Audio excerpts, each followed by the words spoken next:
and welcome to the Homemade Podcast Sports. This is your host, J Pop.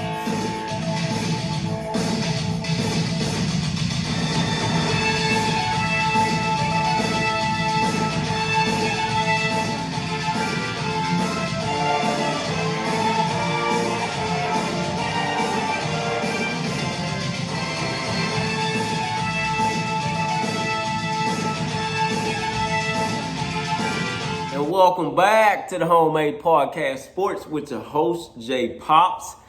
Guys, today's date is November 27th. This is the day after Thanksgiving. Yes, I'm coming to you from the front room of my own house, people. Yes, and as of right now, as you can see in the background, of course, and I know you guys are looking and paying attention, we have the North Carolina and Notre Dame game. If you guys did not know, Texas A&M is ranked at number 5 right now. We need chaos, and we want chaos. So, North Carolina, if you're listening, beat them. Also, breaking news, people. Yes, breaking news. Ryan Day has tested positive for COVID-19. Yes, once again, breaking news. Ryan Day, the head coach of the Ohio State Buckeyes, has tested positive for COVID-19. That actually just came on my TV screen maybe about 20 minutes or so before me getting on here.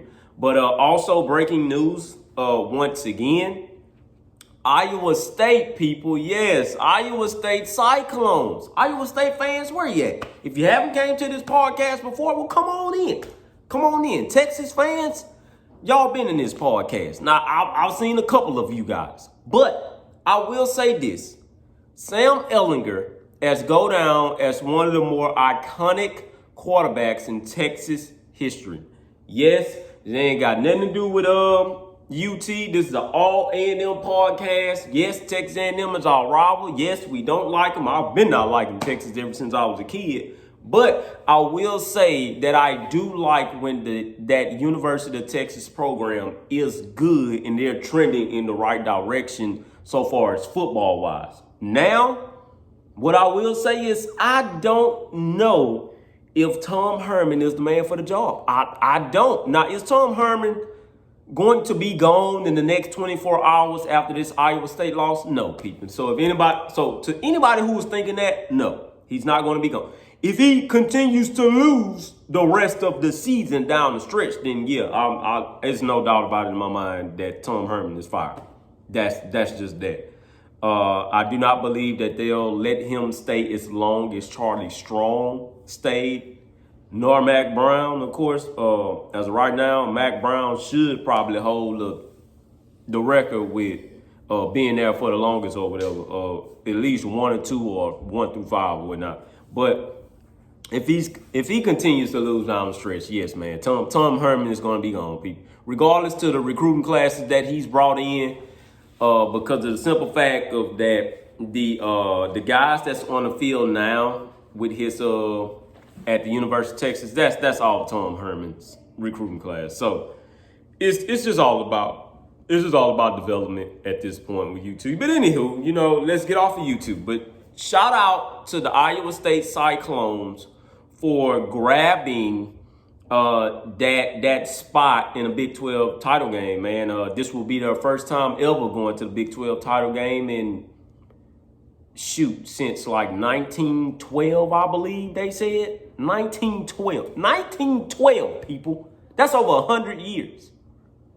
Over 100 for a conference title. That's over 100 years. They by far have the longest drought for not being able to go to a title game in college football history. That's a long freaking time. 100 years? Wow. So, anywho, shout out to those guys. They went out there and done what they had to do, and now they're claiming a spot in that Big 12 title game. So, shout out to those guys for that. Also, some news, before we get into these statistical rankings, you guys know how I like to do it. And this is going to be that Texas A&M defense against that LSU offense. It's going to shock many of you guys to see where Texas A&M ranks for defense nationally. And if you guys have been watching this podcast long enough, you guys know how I break down national statistical rankings so it can give you guys a further in-depth look of how to look at this Texas A&M team against their opponent. But anywho, before we get into it, the news that's actually surrounding this 14.5 point spread for LSU versus Texas A&M is 14.5. So anybody who's out there betting and they got the betting lines, it's 14.5, people. If you guys want to take the bets on it, it's 14.5. The lowest score that I've seen so far, and these guys have already came out with their predictions, of course. The lowest score that I've seen so far on here is 31-24 Texas A&M. Now, don't get me wrong. It's nobody that done the predictions that had A&M losing on any one of them. And when can we have ever said that? When could Texas A&M go back in SEC history and say, hey, we are poised to win against LSU? It's nowhere on the script anywhere. So as of right now, everybody has Texas A&M as being the favorite. The highest score that I've seen so far is 41-24 Texas A&M. And for the people that didn't know, about blowout win, that's a blowout win. The prediction that I will lay, you guys will hear later on after I do my statistical rankings, breakdown, the analysis and everything like that. So, also some latest breaking news. The Tennessee versus Texas A&M game. Well, the Texas A&M at Tennessee game that got postponed, due to COVID concerns and things like that. We are now scheduled to play Tennessee for December 19th, for those who did not know. Once again, we're scheduled to play Tennessee for December 19th. And that's on the same day as the SEC championship game. They're still trying to work their magic for the Ole Miss game, and just trying to see how that's going to go and things of that nature. But also, the LSU and the Alabama game has been scheduled for December 5th. So that means that not only does LSU have to play Texas A&M on tomorrow, but they also have to turn right back around for December 5th and get ready for Alabama, which is the number one team in the country. So, hey, LSU fans, if you're listening, hey, it is what it is. You guys are the defending national champs. And if I can recall, you guys were talking the most SHIT last year to everybody. So now you guys' record are 3-3, and I have yet to hear from any of you guys. I'm waiting. If anybody has the cricket, has that little cricket sound to throw in the video, please throw it in there. You know how the cricket's chirping? That's all the LSU fans right now. I don't hear anybody.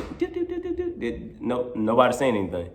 Anywho, let's move along. What we're not going to do is us Texas A&M fans, we're not going to kick you when you're down. Now, we might come out in this ball game that's on tomorrow night and basically put some points on you, but by all means, we're not going to kick you when you're down, because at the end of the day, what did I tell you guys on the last couple of podcasts? We are what?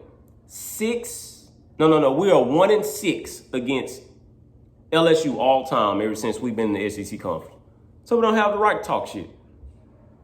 But if we're trending in the right direction and we come out next year with a legitimate spread of us being a winner of that game again, you can bet your ass, man, we're going to start talking a little bit of shit then.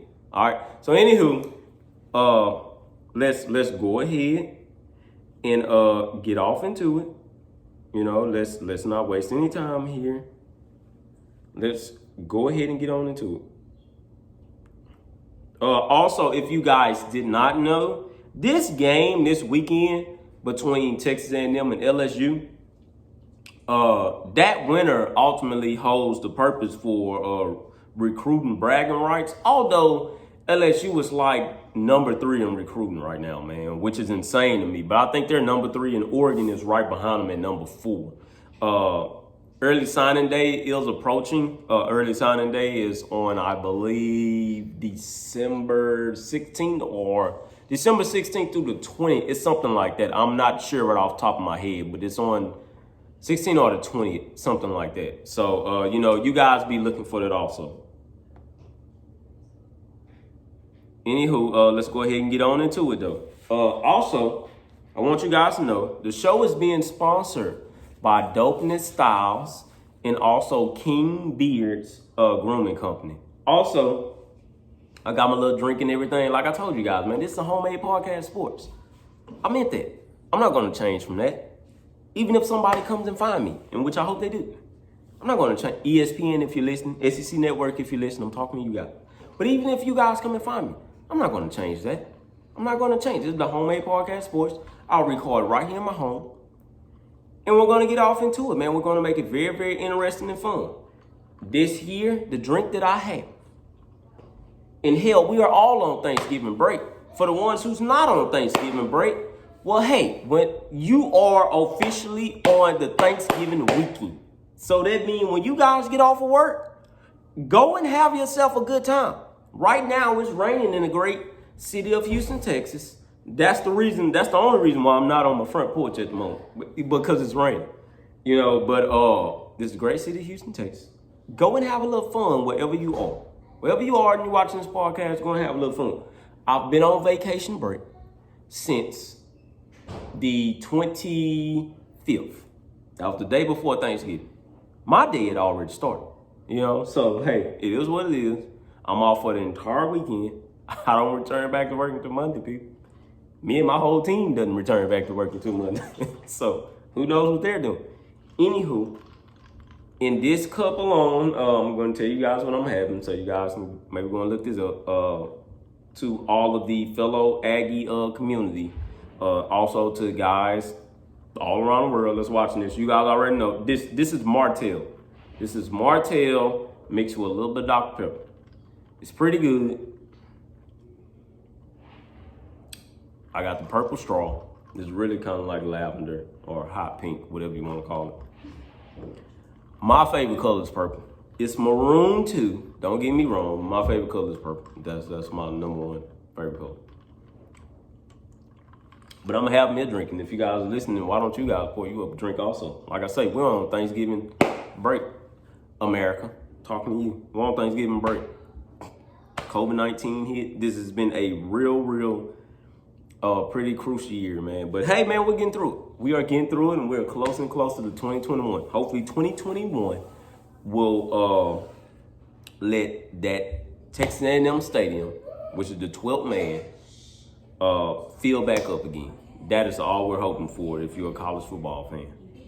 But back to Ryan Day and also Nick Saban getting the COVID, and also to these players getting COVID and everybody around the world. My prayers go out to you.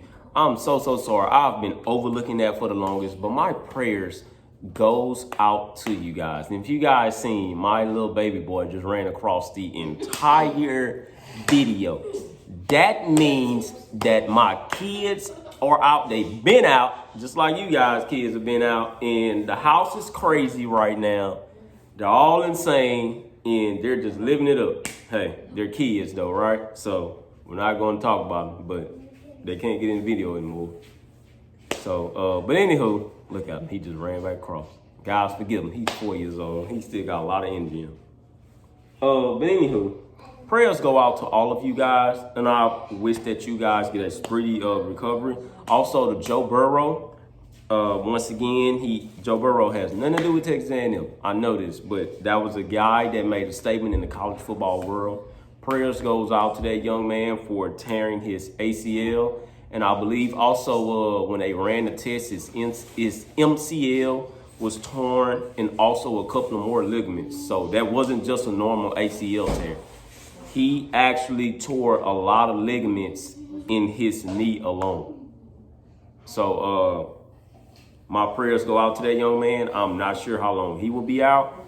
I do not expect to see him in 2021, though. That is my honest opinion. He was a first-round pick. I expect to see him back in 2022, if anything. Prayers out to him, though, man. I hope he gets a speedy recovery. That is a devastating injury. But like I say, when they ran the test, they found a lot more things that were pretty much knocked loose. So, prayers out to him. Anywho, man, let's go ahead and get off into it. We've taken long enough. Let's go ahead and get off into it. So, on this latest edition of the Homemade Podcast Sports, yes, people, this is the Texas A&M defense against that LSU offense. On the last podcast, I brought to you that Texas A&M offense against that LSU's defense. Historically bad. Offense, not so much. That offense is pretty good, rap. It's pretty good, believe it or not. They just haven't been able to win ball games. Are they going to get an upset in this one? No, we're not going to do that. I've heard one LSU fan come on here, and I'm pretty sure there's many others out there saying, "Oh yeah, hey man, we're going to upset them." No, you're not. You know, hey, so Texas A&M defense, if you're listening to my defensive guys, if you're listening on that side of the ball, this will be a statement game for you guys. Not necessarily the offense. I'm not worried about the offense. Is the offense going to come out and do their thing? Yes, because of the simple fact that they didn't do squat last year. They didn't do shit. But at the same time, what did I tell you guys? That Texas A&M offense that was out there last year, that was full of freshmen, a couple of sophomores, all inexperienced. The only one that was out there experienced was Kellerman himself, and that was it. That was it, man. I take that back. Jamon Osmond was out there. Kendrick Rogers was out there. But they didn't have any other help, man. That team it was too many injuries, stuff like that. But we're not going to get off into that. Anyways, let's move along. Let's go ahead and get on into this. So remember at the beginning of the podcast, I stated that you guys are going to be shocked when you guys find out where that Texas A&M defense has ranked. First of all, we're the number one defense in the SEC alone. All right, that's not just in the SEC West. We're the number one defense in the SEC alone. Okay, so we take that with huge pride and confidence. Why? Because the last time Texas A&M was probably in the top 5 in defense in the SEC was back in 2012. All right. If you guys can remember, that was back in 2020. This year, we're number one. We're right back in it, okay?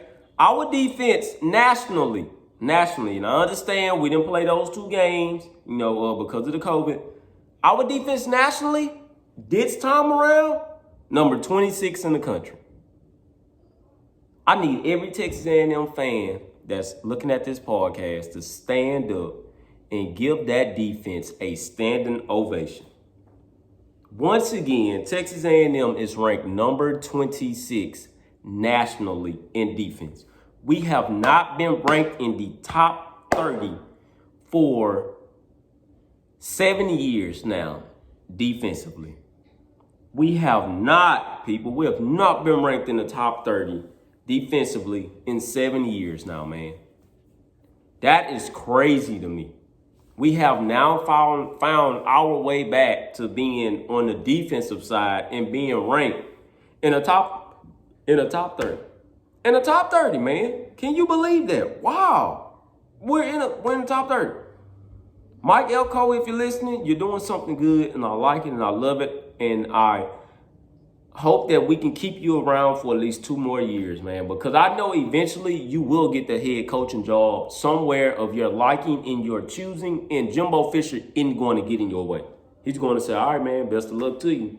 And it is what it is. It is what it is. We all know this. That's just how the game goes. It's fine. I hope you stay there for another 2 more years.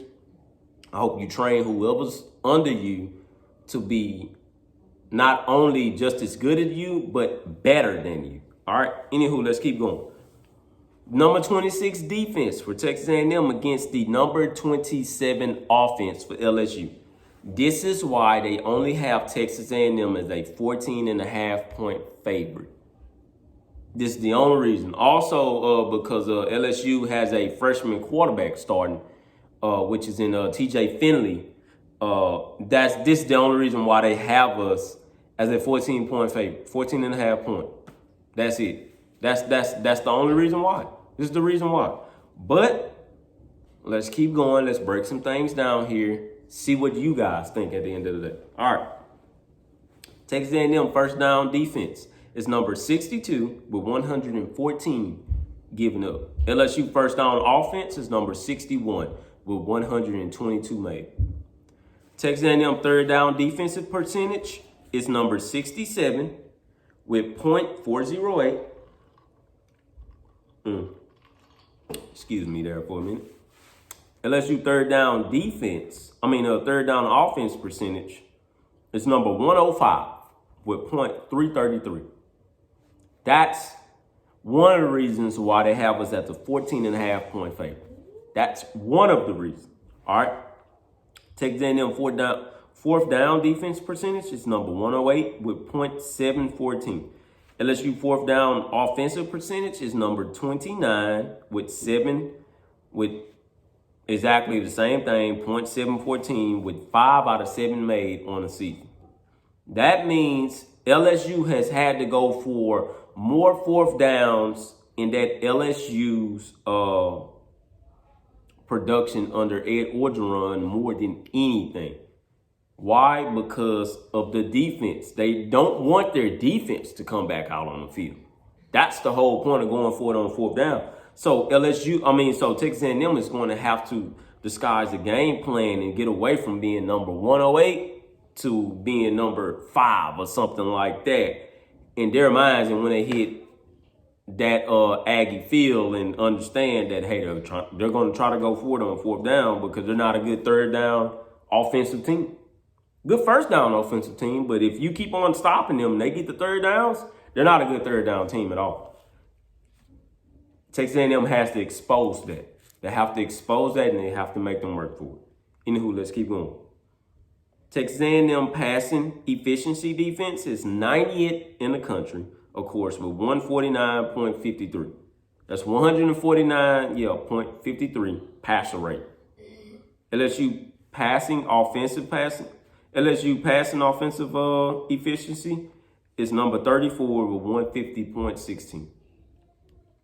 We cannot let those guys get into a rhythm of passing the ball. This is where our defensive front steps up, make plays. If you guys can remember on a couple of podcasts back, what did I tell you guys? This is what makes your corners good on any team. If you have a pass rush, then your corners will be superior in all phases of the game because of the simple fact of that your pass rush is getting there. What that is potentially doing is making the quarterback throw way earlier than what he'd like to do. All right, let's keep going on this. Texas A&M passing yards allowed is number 72 with 242.5 yards a game. That's a lot. That's a lot. I'm not gonna lie to you. LSU passing yards offensively is 13 with 338.4 yards a game. Don't get me wrong, that all came with Miles Brennan, of course, and things of that nature. But TJ Finley has been able to kind of, muster over 200, over 220, barely 250, things like that of that nature. But all those passing yards came when Miles Brennan was actually playing. So it is what it is, but they're ranked 13 in the country. LSU passing yards per completion is number 29 with 13.6 yards per completion. That means when those guys throw the ball, they're making actually big plays. The guy that I'm looking for the most will be Marshall. I cannot remember his first name, but it will be Marshall. Terrence Marshall, I'm sorry. It will be Terrence Marshall for the LSU offense that's trying to make the biggest plays. That is what Texas A&M has to force that quarterback. They have to force that quarterback to only throw to Terrence Marshall. Although that ain't going to be like that. But they have to make him throw to Terrence Marshall on almost each and every play to where they're not going to convert it because Texas A&M already knows where he's going to try to go to. He's going to try to go to Terrence Marshall. What do? We scheme a game plan around Terrence Marshall and we make somebody else step up. Although LSU does have players to play the game. Okay, they have a talented roster. May not be that many kids on the roster this year. They have a talented roster. What we want to do is make a freshman step up and show us, hey, who you really are. Who are you? We want to make those guys do that. But for right now, the game plan is to shut down Terrence Marshall receiving wise. Let's keep going. Texas A&M team sacks is number 39 with 16 on the season and about 2.5 per game. LSU sacks allowed is number 87 with 13 on the season and about 2.5 per game. So what that basically says is that's a bad O-line for LSU overall. Texas A&M, that defensive line, they have to step in there and they have to take over. Texas A&M rushing defense is number 12 with 95.7 yards a game. Texas A&M tackles for loss is number 46 with 6.5 a game. LSU rushing offense is number 103 with 119.6 yards. When the hell is the last time y'all have ever seen LSU rank in the 100s on rushing offense? Understand this is the new day and age of college football, and everybody wants to be a passing team. When have y'all ever seen LSU be 103? Wow, 103? That means this is going to be the 103 ranked rushing offense against the number 12 rushing defense. That defensive line should be able to dominate the entire game and put the game in TJ Finley's hand. That's basically what this means. Anywho, let's keep going. LSU tackles for loss allowed is number 23 with about 4 a game. Texas A&M red zone defense is 113 with 15 scores given up on the season. We have to scheme in something on that red zone defense if that LSU offense happens to make it up to the red zone. I'm hoping and I know for sure that LSU team won't make it up to that red zone until the fourth quarter. If they hold those guys until the fourth quarter and that game is already pretty much out of reach, hey, man, that's fine with me. But I'm looking for that defense to have a statement game of saying, no. We're shutting down everybody from here on out. All right? But they're ranked 113. We need to get that fixed. Mike Elko, if you're listening, get that fixed, please. LSU red zone offense, number 43 with 14 scores made on the season. 14. Texas A&M in turnovers gained is number 65 with only 8 on the season. I believe in this game, they'll have a little bit more. LSU with turnovers lost is number 52 with 7 on the season. Look for that defense to, once again, make a statement on that Texas A&M team to come up with at least 2 to 3 turnovers in this game alone that will set Kellen Mond, Isaiah Spiller, Hezekiah Jones, and also Chase Lane to make some big plays, and also Anaya Smith to come up with some big plays, but before you know it, it'll be a touchdown right then and there. That's it. Touchdown, and we're all of a sudden blowing them out. That is what I'm expecting. Penalties per game, Texas A&M is number 56 with 6 per game. LSU penalties per game is number 43 with only 5 per game. Pretty good, right? Okay. Texas A&M scoring defense is number 42 with only 25 points a game. LSU scoring offense is number 30 with 35 points a game. If you guys have been watching LSU, LSU has had to score a lot of points because of their defensive issues. So, anywho, LSU time of possession is number 51. They're number 51 in the country. My score prediction for this game, though, is an all retro respect. That's an all retro respect to LSU and what those guys have accomplished and things of that nature. My prediction for this game alone, 55-21, Texas A&M. And I say that with an emphasis, and I say this for a reason of this here. That's not the same LSU team. That's not the same LSU team that we've ever seen in the SEC period, or at least not since we've been here.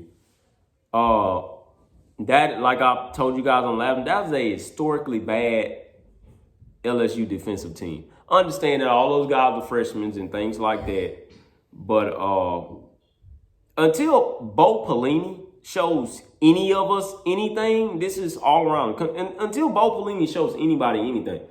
And I know after the after this podcast and we go off to that game come Saturday, it might be a whole different story, different script. Texas A&M might win by a field goal or by 7 points or whatever. So be it.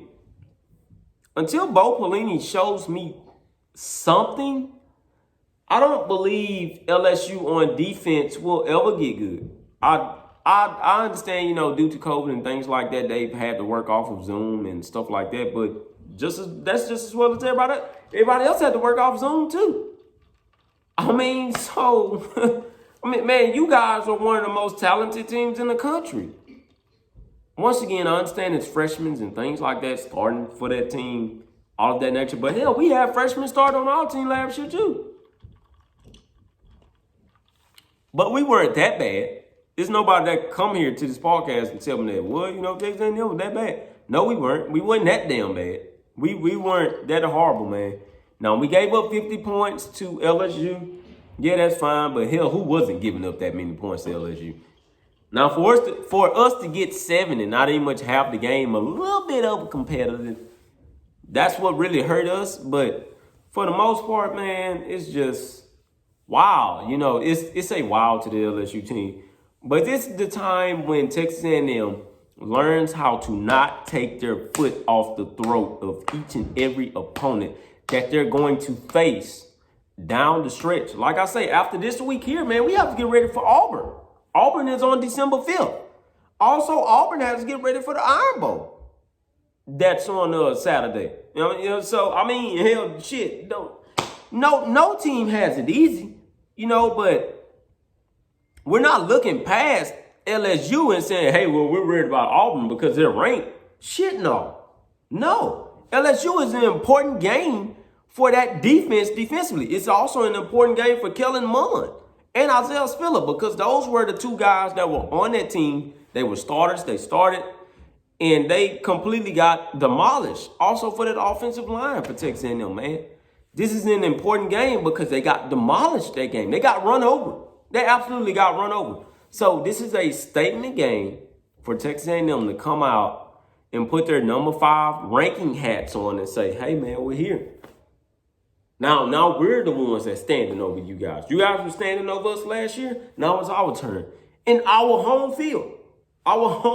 So this is what makes this game really, really more interesting than the rest. So, like I say, also the weather for that game down there in Aggie Land, I believe that it will be raining also. It will be raining here in Houston too. And it'll be like an 80% chance of rain. So that means it'll be raining like all day. But also down there in Aggie Land, they will have some rain and it'll get down to like 49 degrees. Come kickoff time, it'll be like 49. So it'll be pretty cold. For the guys that's going out there, please make sure that you guys are bundled up. Please have your face mask on. I cannot say that enough. We do not want this COVID to keep spreading. 2021, we want to get back to being normal again, people. Come on, man. Let's go ahead and get this right. But make sure that you guys are fully protected, things like that. But be screaming to the top of your lungs because the 12th man is going to need you. We want to throw these guys off during the whole game. So once again, this is the Homemade Podcast Sports with your host, Jay Pops. As you can see, with your host, Jay Pops. Shout out to the Texas A&M team. This will be our first game back in over 21 days. So Hey man, let's get off into it. Hopefully there's no rust in the guys. Hopefully it's just all hunger because they've been waiting to get back out there on the field. So let's go ahead, let's get to it. This is rivalry week. As you can see, I told you I don't just watch Texas A&M. No, I'm not sitting down just waiting for Texas A&M. Come on, no, I watch college football. Period. As of right now, my wife is in the front room as well. She's probably tired of me talking right now. I have the TV on mute so I can talk to you guys. But no, man, I don't just watch Texas A&M. No, I watch all of college football. Whoever I have lined up on my list, that is who I watch for today. And my wife gets mad at me because we don't have movie time until around 10:30, 11 o'clock because, hell, shit, I like Pt.2 after dark. I've been watching that too. Most of the time it's been BYU on, but, I mean, hey, man, it is what it is. So, I thank you guys for tuning in. I thank you guys for listening. Once again, it's the Homemade Podcast Sports with your host, J Pops. Please follow me on Facebook at J Pops and also at hashtag Homemade Podcast Sports. Also follow me on Instagram at JPops2020 and also on Twitter at JPops05. Guys, I love you guys and I thank you guys for tuning in. I will continue to come back. Trust me, it will be an overreaction from that game come Sunday. Because you know what? I don't go to work Sunday. I don't. So, you guys, please be tuning in. I will have all the time in the world. If you guys want to be a special guest, please drop your name immediately in your Zoom name so I can get in contact with you guys. Even if you're an LSU fan. Hell, I don't give a shit. Drop your Zoom name so we can talk about it, man. And it is what it is. That's what makes this more and more interesting. Let's make this thing go global. Once again, it's the Homemade Podcast Sports. Hashtag Gigamaggots. And thank you guys for tuning in to the hashtag Homemade Podcast Sports. Please, guys, subscribe to the YouTube page and also follow me on Twitter at JPops, on Instagram at JPops, and also on Facebook at hashtag Homemade Podcast Sports. Thank you guys once again. Hashtag Gigamaggots.